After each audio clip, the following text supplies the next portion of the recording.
intense. And I just thought to myself, wow, I tried so hard to do everything right. I tried to plan for everything. I tried to, be a good student, be a good daughter, be a good sister, be a good friend. And it wasn't enough. And at the time, that's how I felt. Like, it kind of feels like something like I did went wrong, when really, it's not anything I could have controlled.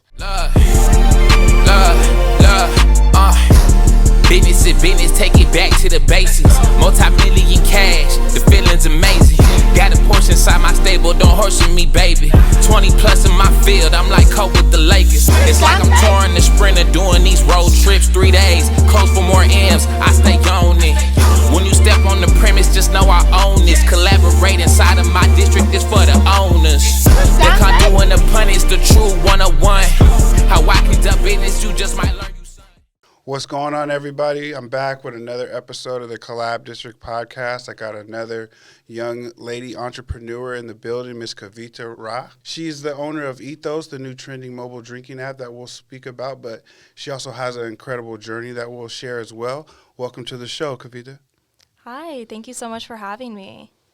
So, like I said, I do these episodes in hopes to inspire people and also share other entrepreneurs' journey and stories in the community in hopes to inspire someone else. So tell our audience a little bit about your background, where you're from, your heritage and where you grew up, and kind of like how that shaped who you are today as a young entrepreneur. Yeah, for sure. So I'm born and raised in Camarillo, California. My parents both immigrated here from India. My mom immigrated here when she was 3 years old. And she moved to Stockton, California, eventually made her way to Ventura County. My dad was born in India, actually lived in Kenya for majority of his childhood, then went to England, and then came here.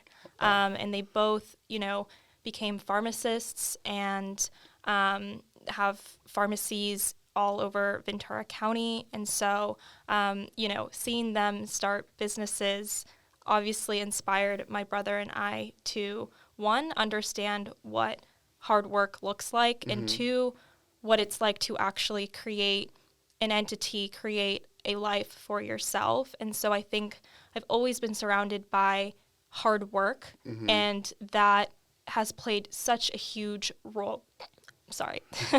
Has played such a huge role in, where I feel like I'm at right now in my life. That's awesome. I've also had, family members in business, and when you have people close to you, especially loved ones, and you can watch them and it becomes obtainable to you, right? Like, I feel like there's so many times where owning a business seems so far-fetched for people, but, when you have entrepreneurship inside your household or close around you, it becomes attainable.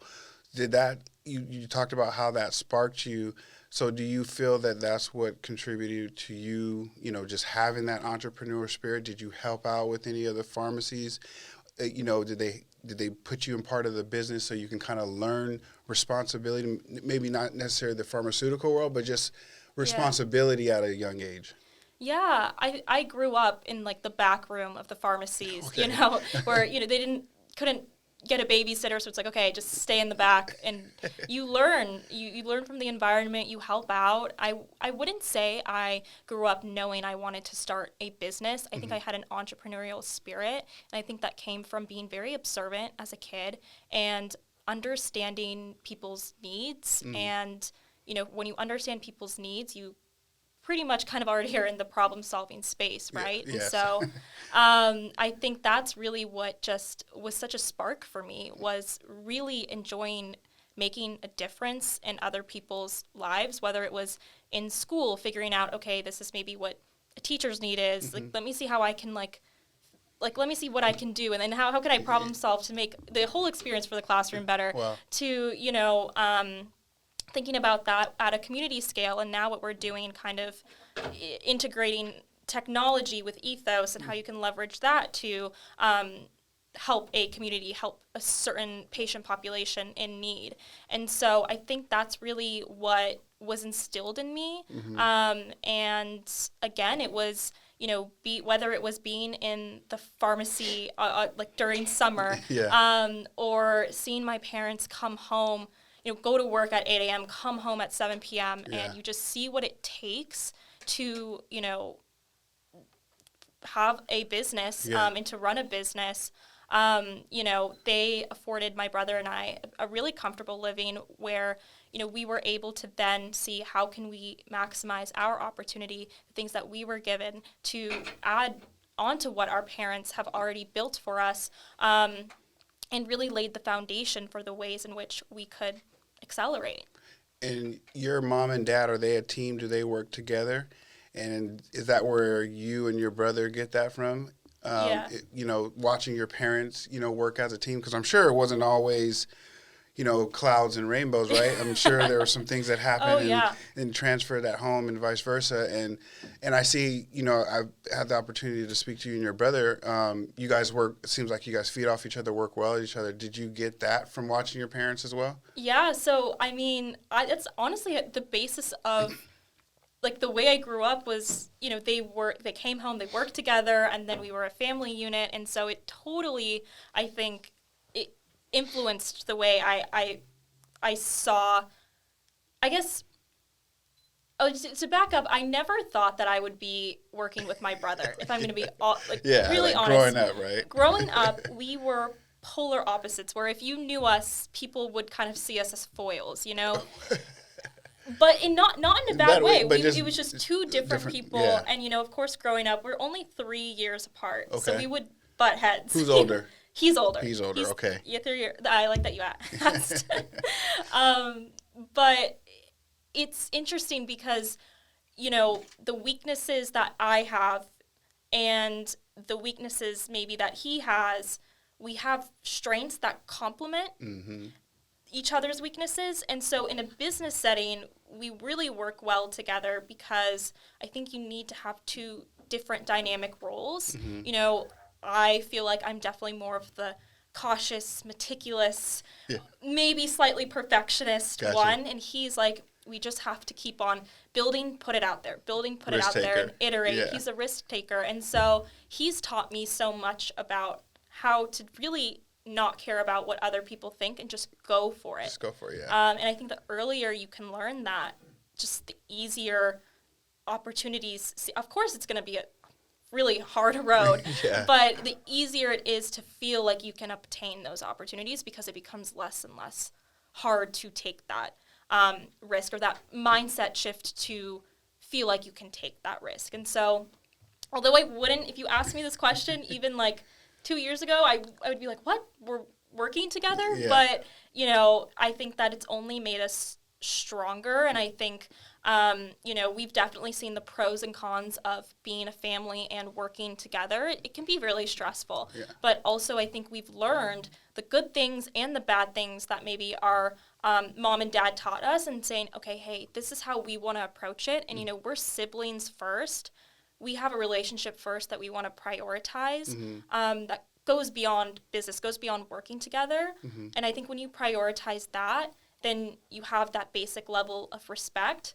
Also in a business, you're able to be really real with each other too, where you don't have to tiptoe. Yeah, and I think also when you're looking at partners, like you don't have to really grow that trust factor, right? You guys have that through growing up. You guys trust each other. Yeah. So, if someone has to make a call or a final decision, you know that trust factor is there, because everyone's not a good partner. People can be great entrepreneurs, but it takes a different type of entrepreneur to also be a partner and play a role. So I commend you both for that.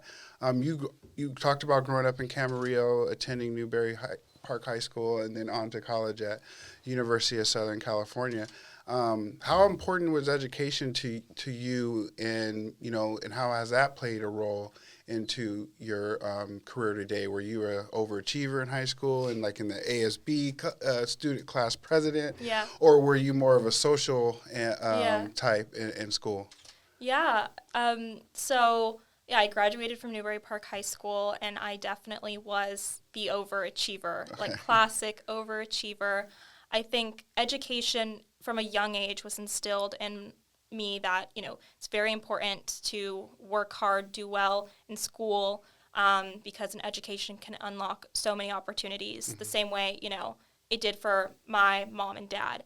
And so that I always knew was super important to me. But as I kind of mentioned, seeing my parents always work, I think hard work translated into me constantly being this perfectionist and overachiever where, I was involved in like 7 different clubs. I had, wanted to get the highest GPA. I always knew USC was the school I wanted to go to. Okay. And that was my goal. And when I got in, it was like, wow, of course there were so many variables that allowed me to get an education at USC. Yeah. But it really showed me, hey, if I have this drive, if I work hard, I can always keep moving this goalpost. And I think it really showed me, like, I was a very ambitious person and I wasn't afraid of that.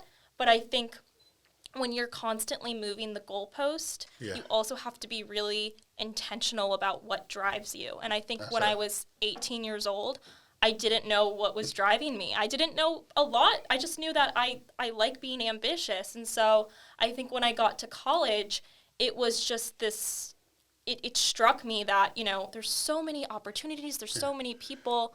I also felt this immense pressure that I put on myself of, I have this amazing opportunity for an educational experience that, my parents dreamt of. I don't want to mess this up. And so I think a lot of, and I think this comes from a lot of daughter of immigrants, children of immigrants, where it feels like you want to, make your parents proud, and you maybe feel even a little guilty like that of survivor's remorse guilt. Having these opportunities that they didn't have, and wanting to just make the most of it. And I think I definitely saw within the first few months that was really burdening me, where I wasn't even experiencing, I had this 5-year plan. Okay. Where I made this 5-year plan going into USC called My Guide to USC, color-coded all the different things I needed to. Yep. All the different things I wanted to do, the clubs, the classes. I was so interested in different things that I think it maybe overwhelmed me, where I was like, I need to figure out how to put it in a lane, because I don't think I really knew how to deal with having different interests, because I was so focused on the outcome and I didn't know how I was going to get an achievement. And so that was my perspective at 18 years old, which obviously has changed now, but it's been a long road to actually kind of fix that mindset and unlearn a lot of things. Yeah. Why, you talked about you knew at an early age USC, why USC? I had the opportunity to take some business courses at USC, and it was it helped my career. It wasn't necessarily college, but had the opportunity to take, this young emerging leaders courses that were at USC. And like you, it helped me, being on campus just did something to you. And then just the curriculum that I got and what I was able to learn was it so impactful for my business, to where it taught me how to scale from a small construction company into, the next level of scaling up and actually planning for that. And I didn't really necessarily have the education to do that. I knew I had the ambition like you, but I actually didn't have the education until then to write it in a plan, and and it not just goal setting, but how, and meticulously how I was going to reach those goals. So how, what about USC at an early age made you want to go there? That's in the middle of the hood. Yeah. So I actually have a really funny story of how I got introduced to US. I always knew it was school, right? You grow up in Ventura County, you know the schools in Southern California. It was when my brother was applying to colleges. He didn't want to visit the school. And my parents were like, okay, well, we already signed up for a tour. You're going to go and pretend to be him because we already signed up for the tour, so it's paid for, so we got to do this. And so I was the person, and at this time I was a freshman in high school, so I pretended to be my brother. I don't know why that I felt the need to. I think my parents were honestly just messing with me. But I visited the school, and I just was in awe of like the energy on campus. Yeah, it's different. It's a beautiful campus. Yeah. But every respective school, whether it's journalism, engineering, the film school, the business school, was such a standalone, like, it was such a, like, accomplished school, and a well-known school, that I loved the fact that they were just leaders in every single industry, because as a young person, I wanted to see, like, I want to try a little bit of everything. Like, I want to take a journalism class. I want to take a business class. And what I loved is that it was super interdisciplinary, where I got to work with students from different majors and just work on projects that we were passionate about, whether it was making like a documentary my sophomore year, or actually working on a different health tech startup for a humanitarian crisis in Ukraine. Like, that was one of the classes that I took. And so there was just so many opportunities and so many students who were just genuinely so passionate about what they were studying with. I knew being in an environment like that, even if I didn't know at that moment what I wanted to do, I knew I would be able to experience so much. And so that's really what drew me to the school. And it just, everyone was so kind, so supportive. They really market the Trojan family well. Yeah. But I can say now as an alum, like, it really is true. And so much of the early calls we had with Ethos were with USC alumni or with people, connections that I got through USC. You know, USC is a school known for its network, and that really stays true.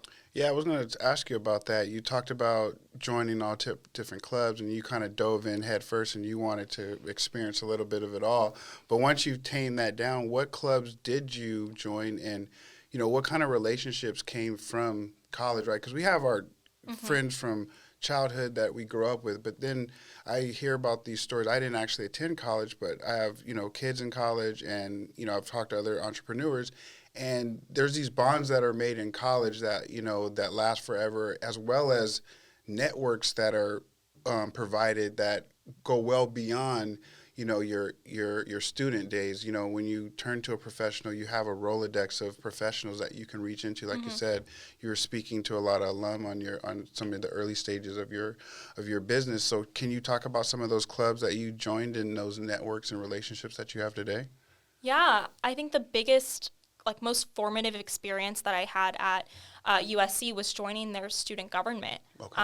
I was really involved with USG, and which is the student government at USC, and it just exposed me again to going back to what I was talking about how I just felt super connected to problem solving.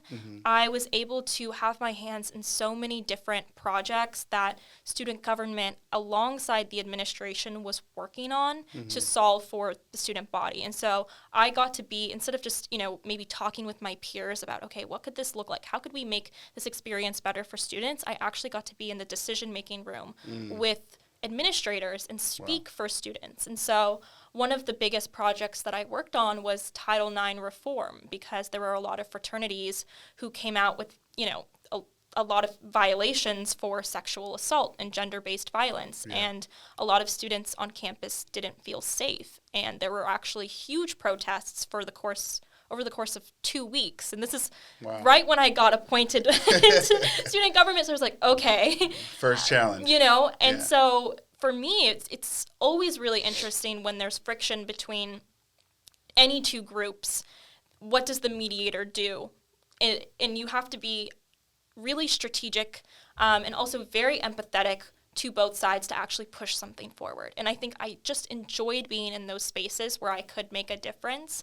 And, you know, I worked on a lot of different mental health policies for students.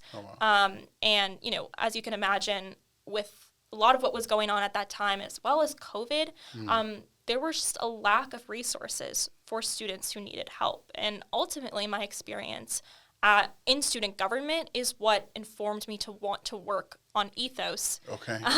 Because, you know, I saw that not only the work that I did in Title IX and how alcohol is a contributing factor to gender-based violence, to all these other issues that we see, but I also saw the mental health crises so many students were going through and using substances as a form to cope. And it's Yeah. just normalized. Like, I did it, my friends did it, it was reinforced. And, for so many reasons, I realized, this has to kind of change. Yeah.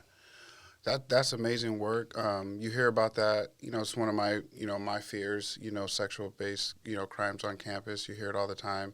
Especially having kids in college. But that's amazing. Did you guys make any big headway and change at the university, or just at the least, but started the conversation on a broad range? Correct. Yeah, we started the conversation. We were able to do a few different cool initiatives or important initiatives to help students. So one of them being creating an intake unit within the reporting office. So students, God forbid, they have to go and report an incident. They have to do it manually on a website. And so we really advocated to have a care advocate. So somebody's actually listening to you on the phone to guide you through the next steps and also take your case to the next, level it needs to get to. And I think, again, it just goes through, there are so many ways you can have more empathetic touch points in bureaucratic systems.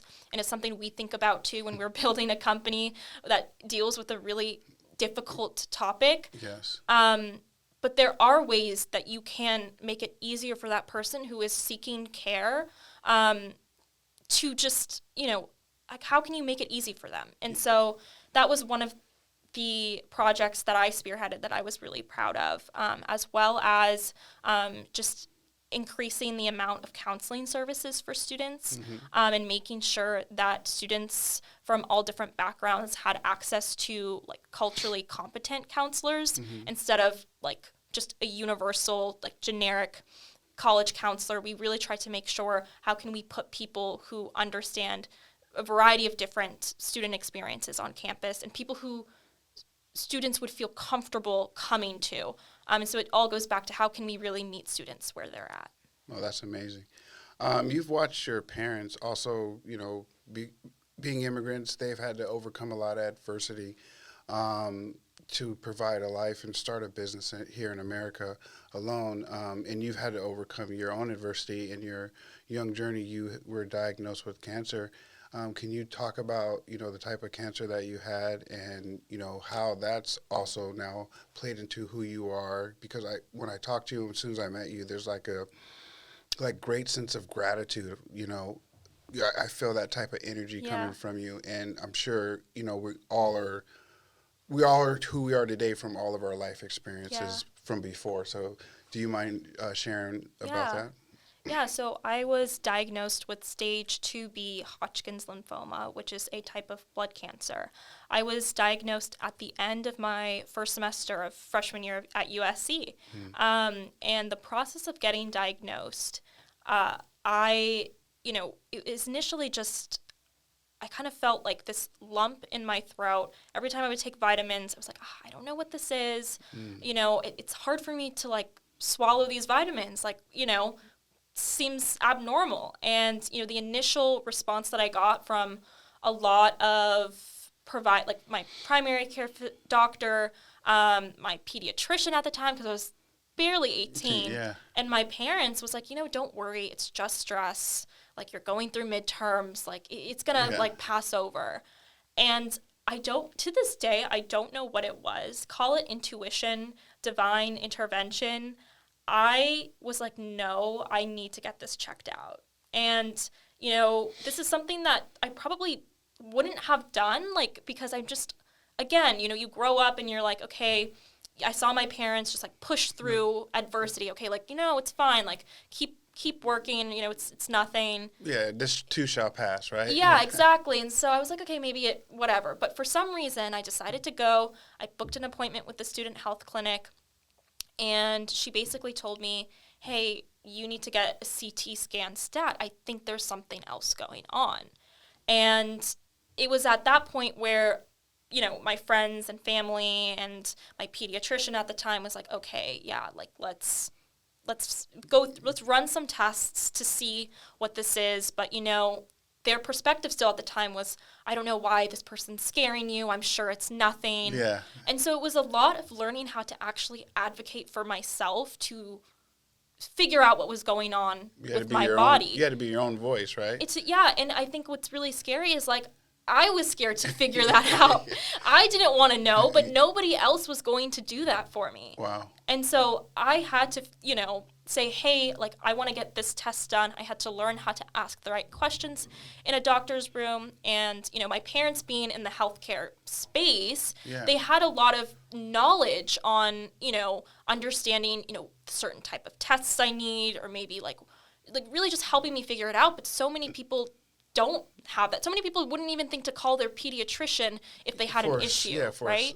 Throat issue, I mean. Yeah. And also, like, I just know in, like, the Black community, like, it's a stigma to even go to the doctor, So, and that's a lot of minority communities because we're fearful of the unknown, and healthcare is a big issue for another topic for another day. But, so what other steps did you have to were you going through to finally find out to get the diagnosis, and what was the process of recovering from that? Like, not only the physical process, but like that had to be very tough mentally, right? And there had to be some draining times where you just probably felt like you just wanted to give up, or maybe you didn't. Maybe you always stayed positive, because I just had this conversation with a friend that has a family member that's really sick, and we can get the best medical attention. Like, medicine has advanced so much over the last few decades. Me being on the board at the hospital, I see the medicine, the technology that we have, the robots and things like that. But I think there's also something to say about a person's like inner resilience and like willpower. And I believe like willpower is a muscle, and it sounded like you had already been training that muscle for the unknown.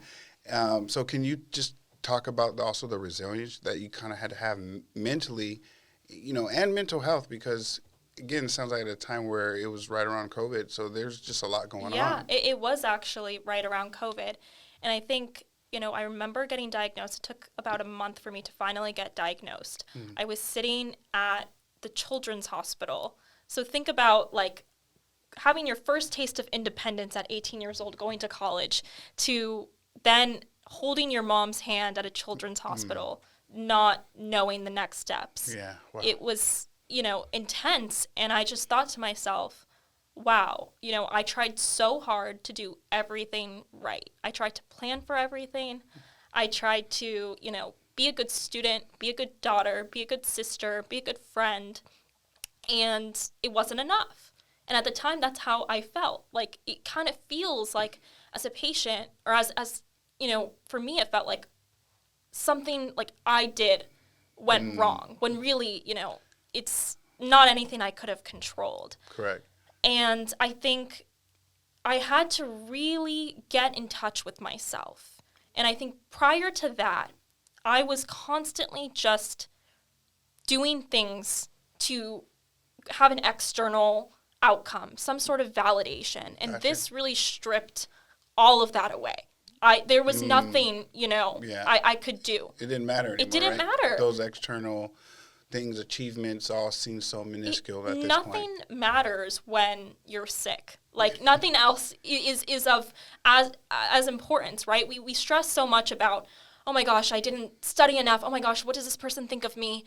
Oh my gosh, I don't know what I want to do with my life. Yeah, all those things. Even all those things, Yeah. And it's like, oh my gosh, I don't know what the next 6 months are going to entail. Wow. I don't know how my body is going to react to this.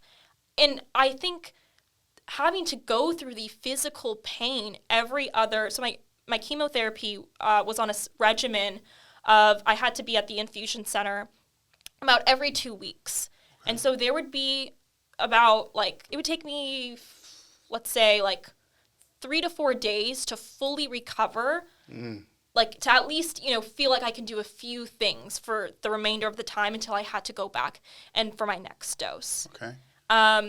And I just remembered, having to be very in touch with my body, because when you are in so much physical pain and also mental stress, you have to be in touch with your body. And that's what really forced me to do that. I mean, I think that I was I had this huge sense of FOMO too. I was like, I'm supposed to be an 18-year-old carefree girl. You know, I worked so hard and I just wanted like that taste of freedom. You had your 5-year plan? I had my 5-year plan. This was not in the plan. Yeah. I remember actually sitting in the hospital bedroom, and this was like the night I got diagnosed. I couldn't sleep, obviously, and I had to get surgery in the morning to get my port inserted, which is how they, that's how they plug in your medication. And I just remember, like, I was on my laptop, and I was just crying. I was, like, trying to fix the plan. I was like, oh, my gosh, how am I going to account for this? You're trying to fix the plan the same day that you found out that you got diagnosed? Yes. Wow. And it was just, that is how I think, how deeply ingrained wanting to have control over life was for me. And I don't know where, because I think even to a certain extent, my parents were a little shocked too, And so I think it really comes from almost not wanting to obviously be in that present moment, because it's so hard to comprehend. So you're like, how can I plan for something else? Yeah, especially at 18 years old. I mean, come on. Yeah, I was so naive to life at that point, really. Yeah. And I think something that really put things into perspective, in addition to having to do things like, like start to read more, start to consume, like, whether it was podcasts or books or, like poems, literature, things that could help me heal. I think I also kind of, looked at, like, my, like, family lineage of resilience. So on my dad's side, my grandmother, his mom died of cancer. He has 2 sisters that died of cancer. On my mom's side, her mom had cancer and luckily was a survivor. But to think about everything generations before has had to go through to get you and your body here where it is today, and then your body to take you where it needs to go. And for my case, it was through this journey of chemotherapy and recovery. Like, how could I not be fucking grateful? Yeah, right. Yeah. How could I not? Like, why am I? And I even think about it now. It's like so many things that in my day-to-day that worry me. It's like, what? Yeah, right. Like what? Yeah. Why? Like, wait a second. Like, it really taught me that, like, life is so precious for me to stay in the present. And I don't need to plan even 2 steps ahead when I cherish what I have right now, because I'm so grateful for just the feeling of being able to get up out of my bed and walk. Wow. Or, the feeling of being able to grow out my hair and not watch my hair fall out. Wow. Those were just intense experiences at 18 years old where, you didn't really think about your health like that. No, I mean, not at 18. You're not thinking like that. Yeah. And what about the, I'm sure you had an undenying support in community, because, when like I said, when a family member gets sick, you have to have your own resilience, but you also have to have a community of people behind you because when you're not strong, they got to be strong for you, right? Yeah.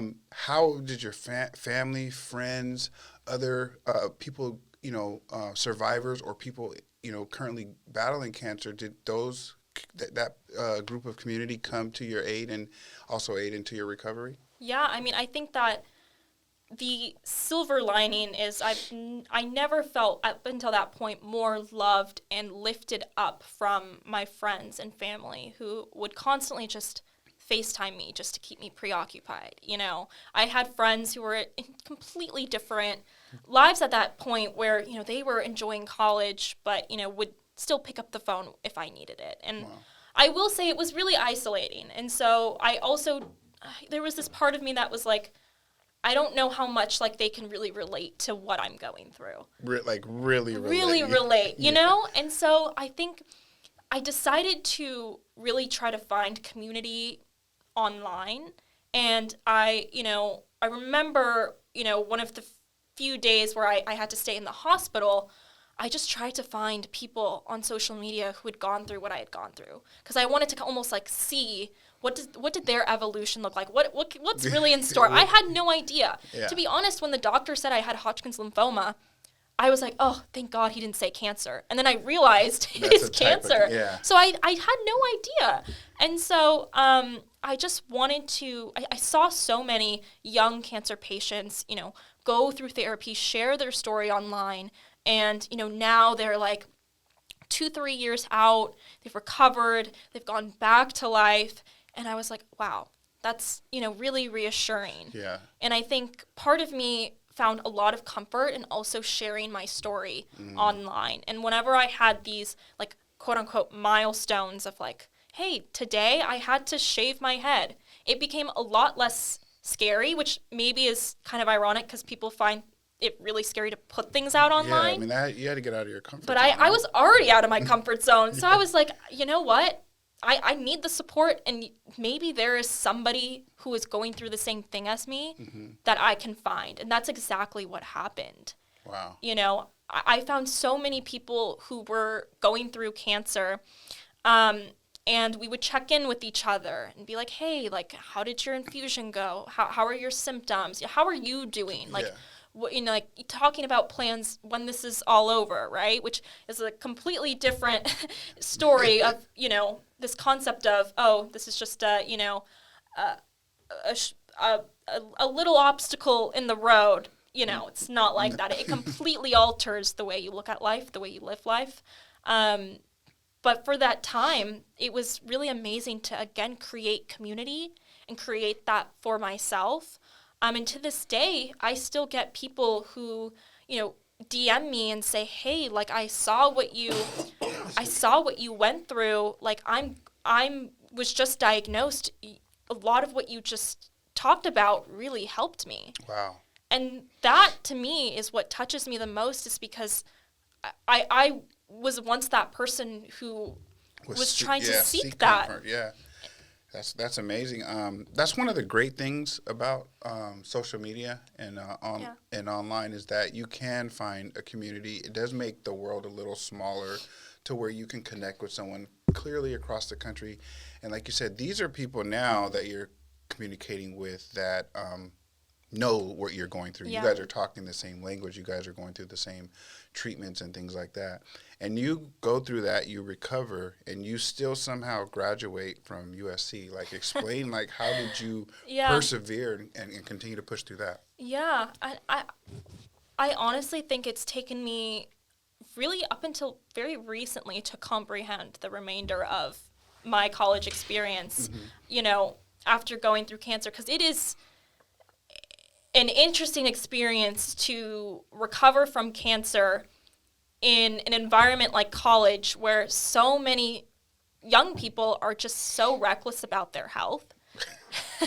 And it put me in an environment where I had to think twice about the situations I was put in, especially when it comes to alcohol, because that was a huge risk factor for me for relapse.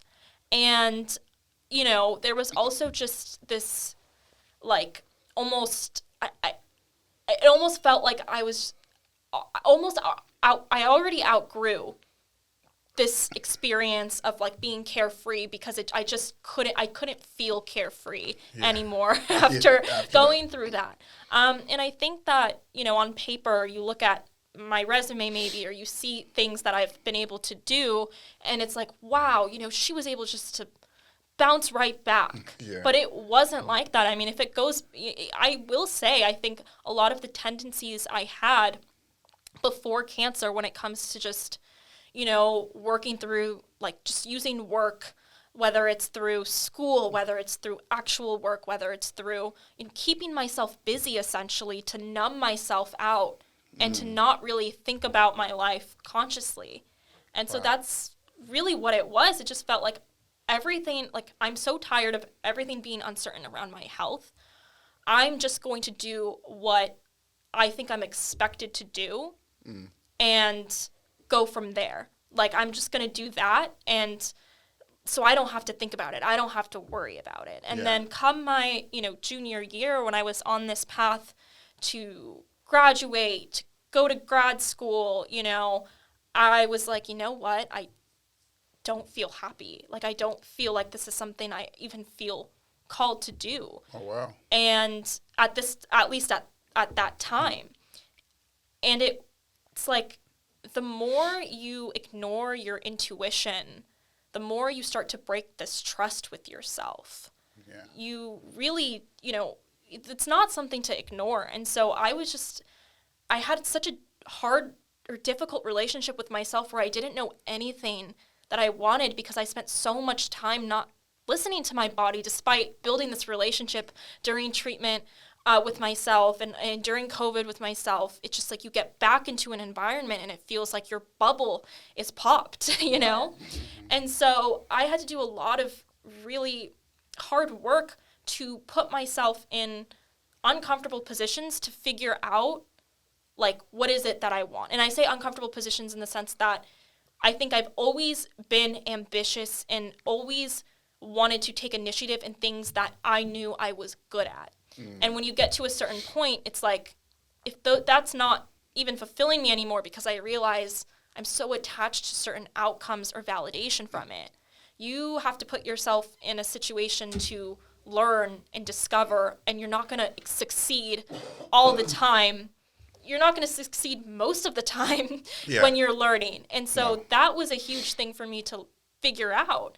And so that's really where I decided I wanted to, build on kind of the backbone of my entrepreneurial spirit and take this very humble journey of figuring out what type of skills do I need to learn right now, and like how can I just like work really hard, but work really hard to actually like be a sponge and absorb information, learn from other people who have been successful in this field, and just be very curious and try things without being so attached to the outcome. Yeah. And that was really hard for like a recovering perfectionist, for somebody who came from an immigrant family where it was like, okay, like you're kind of expected to have a linear journey. Yeah.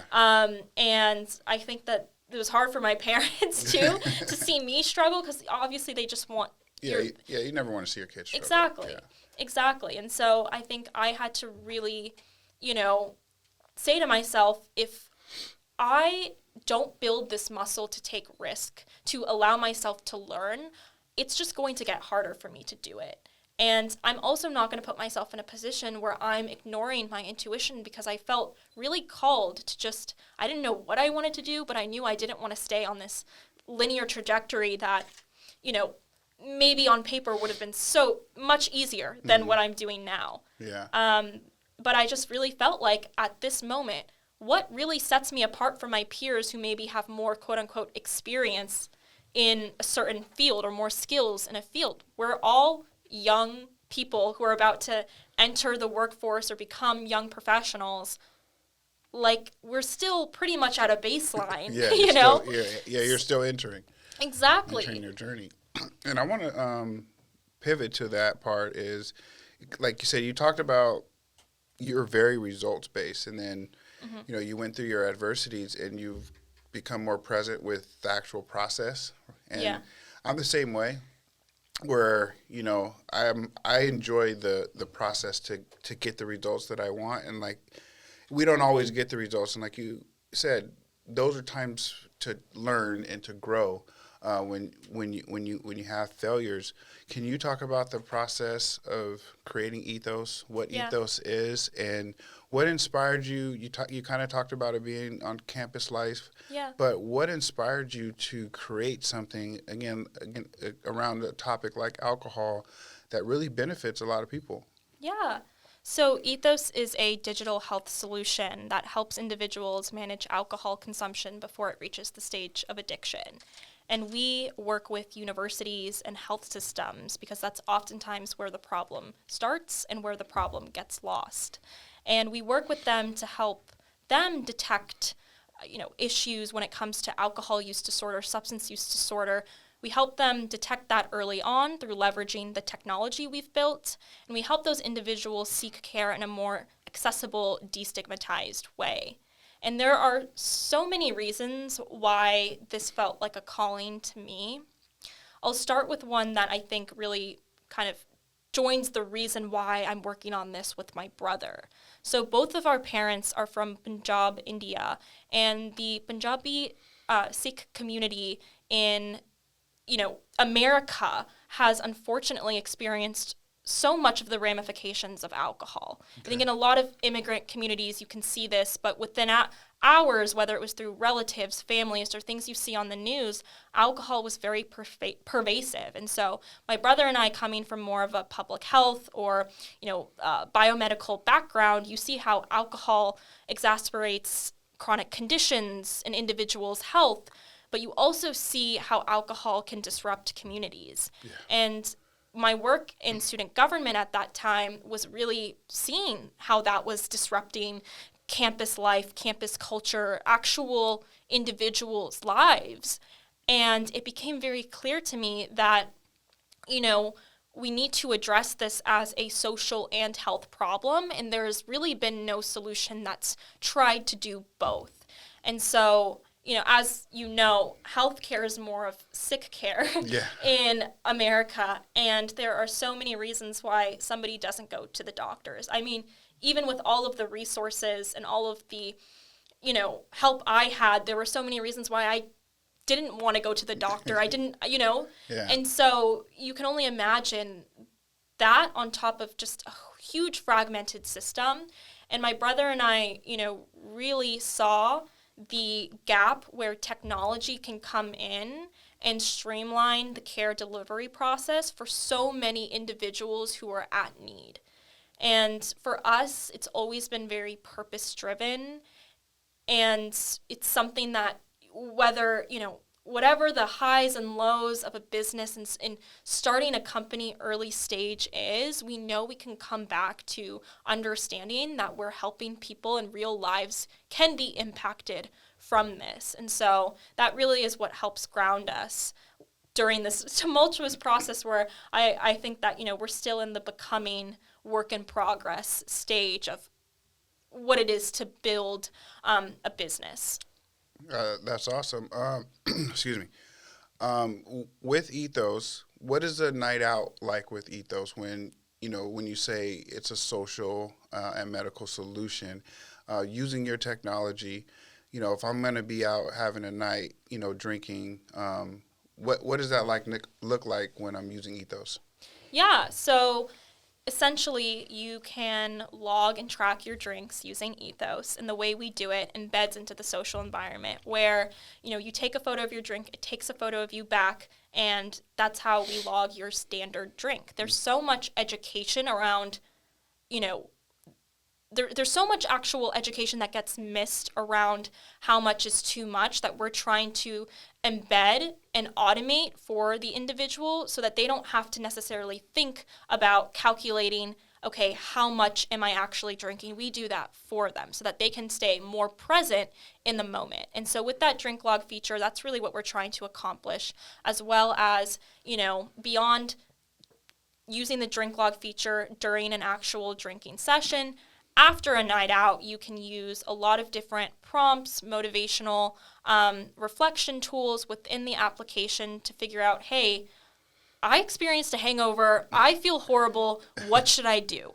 And we kind of coach that person into being like, hey, don't worry about it. Here are some things you can do in the future based off of, what your alcohol patterns have been in the past. This is how you can improve going forward. And so we're able to really use and take a data-driven approach to alcohol-related patterns. But in all honesty, even alcohol isn't necessarily the root problem. It's the mental health triggers. And so what we're trying to accomplish in the before and after stages of drinking is how can you raise that awareness for an individual to start to understand what triggers them to pick up a drink, what triggers them to, take that, go beyond their limits. Yeah. And we try to detect that so that they don't necessarily, they don't necessarily have the capacity maybe in the moment or even after to figure that out. And there's so much data can do to really read between the lines and help that individual digest how a certain behavior is affecting their health. Yeah, that's amazing work that you guys are doing. What are some of the challenges that you guys have faced, being Yeah. young entrepreneurs, entering in such a, like I said, it's something that's so socially accepted, but, it can kill communities. It's a lot of, for me, like, it's everywhere you turn, especially like you're watching TV or social media, someone has a bad day, they take a drink. Someone celebrates, they have a drink. Yeah. You have social drinkers, and then like you talked about, it can turn into an addiction. Yeah. And it's a very wide spectrum from social to, stress reliever to addiction. What have some of the challenges that you guys have faced, delivering, delivering your product to your audience?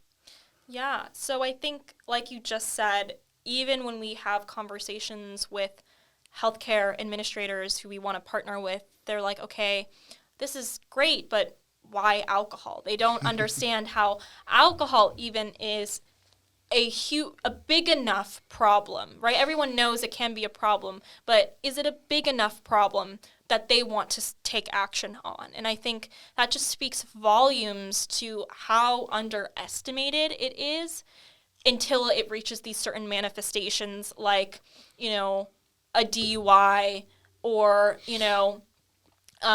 an individual getting hurt or somebody having to deal with addiction. We don't realize it, and healthcare doesn't realize its cost until it's one of those three things. Yeah. And so for us, it's really hard to. We found that it's really frustrating to have to, make a case for this to healthcare providers who should already proactively be engaging individuals on this type of education. Mm-hmm. I think also being really young in a industry like healthcare, where oftentimes it's a lot of older people, mm-hmm. It's hard to be taken seriously. I mean, we just had a call with a really big health system yesterday, and it felt like we just had to almost like pitch ourselves, which you oftentimes have to do in entrepreneurship, but it felt like we had to kind of talk about our age where, you got to sell yourself and your product. And it's like, well, that shouldn't be relevant, but we have to kind of figure out how to be strategic about our communication. Mm-hmm. And I think that's been something. I also think that just the route of, partnering with universities and health systems, it's very bureaucratic. Yeah. And you can think you have a warm lead, and then all of a sudden they drop off. And so it's just a lot of iterating. And I think it goes back to having to, one, be consistent, but two, be very disciplined with your belief in the idea and yourself. And this is something that my brother has taught me so much about, because he is, naturally a lot more, he takes risks a lot more than I do, or mm-hmm. he grew up doing that, and I've learned so much from that. But also the way he deals with maybe failure, rejection, I take it really personally because I tie, and I'm working on this, but I tie what I'm able to do so close to my identity. And he's really taught me, like, hey, you are an individual, like, you're Kavita, and that's great enough. Whatever happens with the business, there's so many factors that go into it. It's not, I'm not the only, the one thing that I maybe did or didn't do isn't what is going to make or break Ethos, correct. Right? It is, an ecosystem of people, of thoughts, of decisions that go into scaling a business. And in the early stages, it really is about building the right consistent protocols or the consistent actions you're going to do in order to figure it out, because there's lots of iterations that happen. Yeah. And what could, you talked about scaling up. What does scaling up look like for Ethos? Like, if you had your perfect world, what does Ethos look like in 2 years, 3 years, 5 years from now? What is the awareness around alcohol and education through Ethos look like in a few years? So we want to be in the hands of every college student across the U.S. We want this to be a part of what you have to do when you go to college, so you understand whether it's before you go out, whether it's when you go out, how much is too much. And we believe our strategy in meeting students where they're at can actually effectively engage individuals instead of a lot of the current, the current practices universities use that students don't even engage with. And then when it comes to health systems, we want to be able to reach individuals who are at risk of alcohol use disorder, substance use disorder, and reach them with their primary care doctor before it gets to that stage of addiction, because alcohol is a huge risk factor for a variety of different conditions. And again, everything that we're focused on is prevention. We want to see less cases of alcohol use disorder, and we want to see more detection of people with it. That's the first barrier, I think, to addressing the addiction crisis, is not enough people are actually screened for alcohol use disorder. One, because we don't have those conversations with our friends. So, we don't have those conversations with our doctors. So where are we having these conversations? Yeah. Yeah, exactly. And how many users do you guys currently have, or daily users are you guys running through your ecosystem right now? Yeah, so we launched direct to consumer in January, and we ran that through August when we gained over 6,000 daily active users who still use the platform today.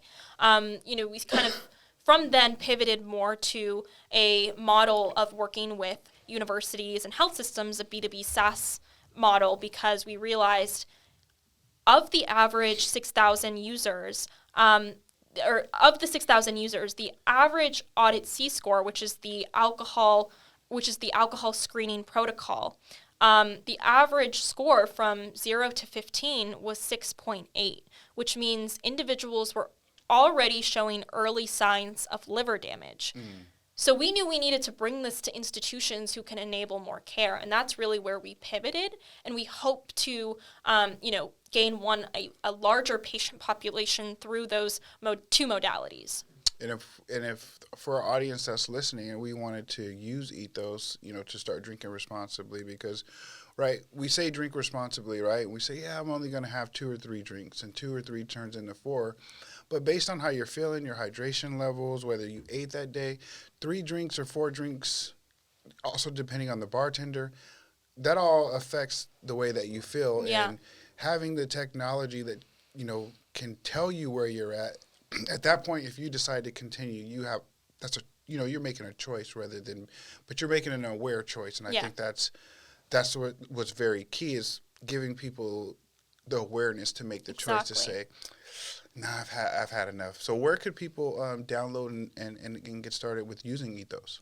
Yeah, you can download the consumer version of our application for free on the App Store, Ethos Mindful Drinking. And just to your point, it really is a companion to help you make conscious decisions, regardless of whether you decide to drink. It's not an app that's necessarily just for going sober. It's for people who want to become conscious and have that companion of understanding, hey, how can I pace myself? Hey, how much is too much for me? All this information that gets lost when we're too busy consuming alcohol. Yeah. Well, I really appreciate you stopping by the Collab District podcast today. If you could give one aspiring story or advice to young entrepreneurs out there that are listening to this, please do so, because again, there's a lot of people in this community that are entrepreneurs that just maybe not feel like they have the resources, or just need to hear or relate to a certain person's story so it can become obtainable to them. So is there something that's aspirational that you can share with us today? Yeah, I think one thing that I have been thinking about for myself when it comes to the importance of having a growth mindset, not just for your business, but for yourself, because they're interrelated, is just you have to believe in yourself. If not you, then who, right? Yeah. And so no matter all the different support that you can get from friends and family, I think working on yourself and being very intentional with what you want to do, I realized that it was a gift to be so driven, and it was something I inherited from my parents. It was something that I was so lucky to learn and to have the resources to act on. But if you're not intentional, you can lead a very purposeless life and not know where you are despite working hard, doing the quote unquote right thing. And so I'm really at a stage where everything I do has a purpose because I understand how important it is to live life that way. And I think that one of the things I had to really unveil was, what are my own limitations to a lot of my goals? Like, what self-limitations do I have? Wow. And how can I kind of dispel those and really just believe in myself? Because if not, who? And I will say also, I recently watched Beyonce's Renaissance film documentary. Okay. And she said something that was like, I'm not afraid to be seen trying. And I was like, if Beyonce's not afraid to be seen trying, who the hell am I to be afraid? And so I think that's something that's really resonated with me. It's like, I'm going to put myself out there and I'm going to do this. I'm going to give it my all. And I'm not going to even necessarily care about that outcome I'm so afraid of right now. We're not there yet, right? I'm just going to keep on going right now. And enjoying. Exactly. The Enjoying journey, the process. The process. Yeah. Well, thank you once again for coming by, just sharing your journey of resilience and just overcoming, and as well as just being young and ambitious and being able to hone that in and being responsible and mature and just living a life of gratitude. Thank you for coming by, sharing your story. For our audience, we'll check us out on YouTube, Spotify, Apple, and all your platforms. This has been another episode of the Collab District podcast with Miss Kavita Ra. Thank you.